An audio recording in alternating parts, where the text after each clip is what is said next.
कहानियों की दुनिया में आपका स्वागत है।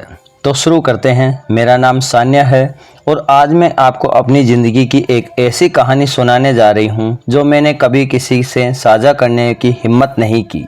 यह कहानी मेरे दिल के उन कोनों के निकलती है जहां प्यार, तन्हाई और गलतियां गर्माहट एक साथ सांस लेती है। मेरी उम्र 27 साल है और मैं दिल्ली के एक छोटे से अपार्टमेंट में अपने पिता के साथ रहती हूँ। मेरी माँ 2 साल पहले ही हमें छोड़कर चली गई। मेरा एक बड़ा भाई आरव जो मुझसे 3 साल बड़ा है और मुंबई में अपनी पत्नी के साथ रहता था। लेकिन यह कहानी तब शुरू होती है जब आरव ने अपनी पत्नी को तलाक ले लिया और हमारे घर वापस आ गया। एक तन्हा दिल की शुरुआत में हमेशा मैं एक साधारण सी लड़की रही हूँ, खूबसूरत, हंसमुख और अपने परिवार की इज्जत की परवाह करने वाली। लेकिन मेरी ज़िंदगी में एक खालीपन था। मेरे लिए कई रिश्ते आए पर कोई भी सगाई या शादी तक नहीं पहुंचा। मेरी सहेलियां जो अब माँ बन चुकी थी अपनी खुशहाल ज़िंदगी में रह रही थी और मैं अभी भी अकेली थी। रातें मेरे लिए लंबी हो जाती थी। मैं अपने कमरे में बैठकर सोचती, क्या मुझसे कोई कमी है? क्या मेरी किस्मत में प्यार नहीं? कभी कभी तो मन में अजीब ख्याल आते कि शायद किसी ने मुझ पर टोटका कर दिया है। ये विचार मुझे अंदर ही अंदर तोड़ देते थे। जब आरव अपनी पत्नी से अलग होकर दिल्ली लौटा तो मुझे थोड़ा सुकून मिला। पापा रात को जल्दी सो जाते थे और मैं तन्हाई में डूब जाती थी। आरव का आना मेरे लिए एक नई रोशनी की तरह था। लेकिन मुझे ये भी दुख था कि मेरी भाभी जो मुझे बहुत प्यारी थी अब हमारे साथ नहीं थी। आरव ने कभी नहीं बताया कि उनके बीच क्या हुआ। बाद में पता चला कि भाभी की आदत थी दूसरों की ज़िंदगी में ताक झांक करने की। वे हर किसी की बातें सुनती और इधर उधर फैलाती। इससे आरव को बहुत ठेस पहुंचती। उसने भाभी को समझाने की कोशिश की पर वे नहीं मानी। उनकी शिकायतें बढ़ती गई, कभी पड़ोसियों की तुलना, कभी नई चीज़ों की मांग। आखिरकार जब आरव की आर्थिक स्थिति कमज़ोर थी भाभी ने तलाक की मांग लिया। 2 तन्हा दिलों का मिलन। आरव के घर लौटने के बाद हम दोनों करीब आने लगे। हम दोस्तों की तरह हो गए। रात को देर रात तक जागते, साथ में खाना खाते बनाते, कभी पिज़्ज़ा ऑर्डर करते तो कभी नेटफ्लिक्स की मूवी देखते। हमारी बातें कभी ख़त्म नहीं होती थी। वह मुझे अपनी ऑफिस की कहानियाँ सुनाता और मैं उसे अपनी कॉलेज की यादें बताती। उसकी हंसी, उसकी गर्मजोशी और उसकी वो गहरी आंखें मुझे एक अजीब सा सुकून देती थी। मेरे दिल का वो खालीपन जो शादी न होने की वजह से था धीरे धीरे भरने लगा। कभी कभी हम दिल्ली की सड़कों पर लंबी ड्राइव पर जाते, इंडिया गेट के पास आइसक्रीम खाते और हम घंटों बातें करते। उसका साथ मेरे लिए एक नशे की तरह था। मैं उसके करीब रहना चाहती थी, उसकी हर बात सुनना चाहती थी। लेकिन धीरे धीरे मैंने नोटिस किया कि आरव उदास रहने लगा।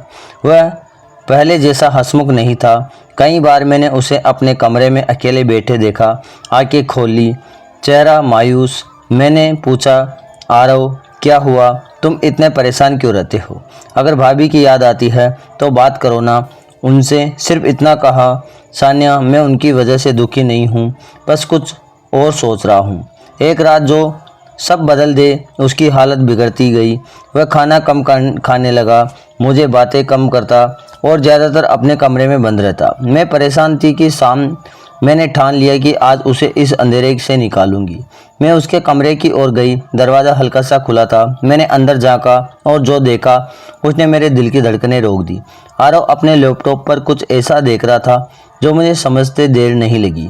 उसकी आंखें स्क्रीन पर जमी थी और उसका चेहरा एक अजीब सी तड़प से भरा था। मैं जैसे जम गई। मेरे पैर नहीं हिले, नज़रें न हटी। उसकी हर हरकत मेरे दिमाग में छप गई। किसी तरह मैं अपने कमरे में भागी और बिस्तर पर गिर पड़ी। उस रात मैं सो नहीं पाई। मेरा दिमाग वही दृश्य बार बार घूम रहा था। मैं 27 साल की थी और मेरे भीतर भी वो आग थी जो शायद आरव महसूस कर रहा था। लेकिन वह मेरा भाई था। मैं अपने ही विचारों से शर्मिंदगी थी। अगली सुबह जब मैंने उसके कमरे में कदम रखा तो बिस्तर पर कुछ निशान थे जो रात की कहानियाँ बयां कर रहे थे। मेरे दिल में एक तूफान सा उठ रहा था। मैं समझ नहीं पा रही थी कि यह परेशानी है, आकर्ष है या कुछ और। दिल की आग और एक गलत कदम। शाम को जब आरव लौटा मैंने हिम्मत जुटाई, आरव हमें बात करनी है। तुम मुझसे पहले जैसे क्यों नहीं रहते। उसने टालने की कोशिश की, लेकिन मैंने जिद की।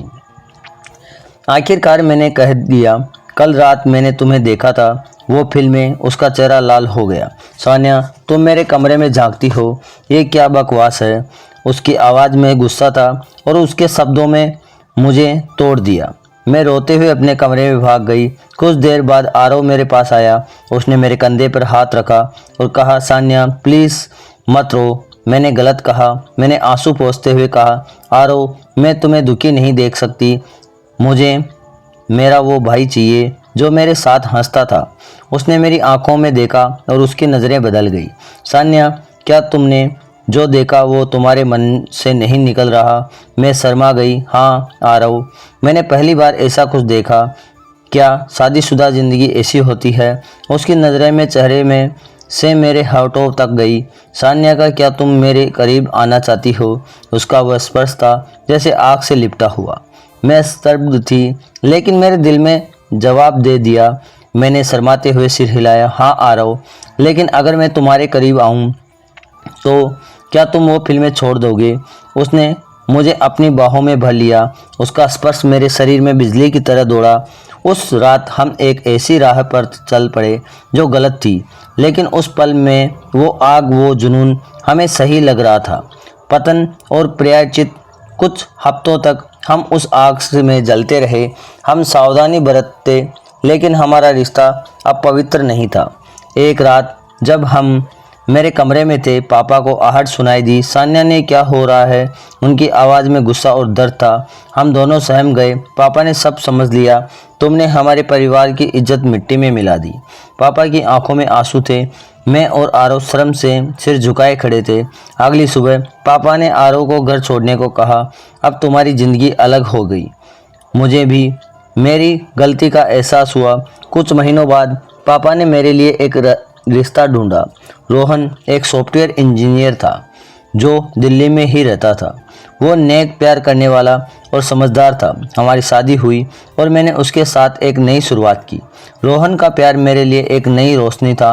उसने मुझे हमेशा सम्मान दिया और मैंने अपने अतीत को पीछे छोड़ दिया। आरव ने भी मुंबई में एक नई ज़िंदगी शुरू की। उसने एक अच्छी लड़की से शादी की और अब वो खुश है। आज मैं रोहन और अपने प्यारे बच्चे के साथ सुखी हूँ। मैंने अपनी गलतियों से सीखा कि परिवार की मर्यादा और सही रास्ता ही ज़िंदगी का असली सुकून है। सीख और एक नई शुरुआत। दोस्तों, ये थी मेरी कहानी। ज़िंदगी में कभी कभी हम तन्हाई और कमज़ोरियों में गलत रास्ते चुन लेते हैं, लेकिन गलतियों से सीखना और आगे बढ़ना ही असली हिम्मत है। मेरी कहानी एक गलती ही नहीं, बल्कि उससे उबरने की है।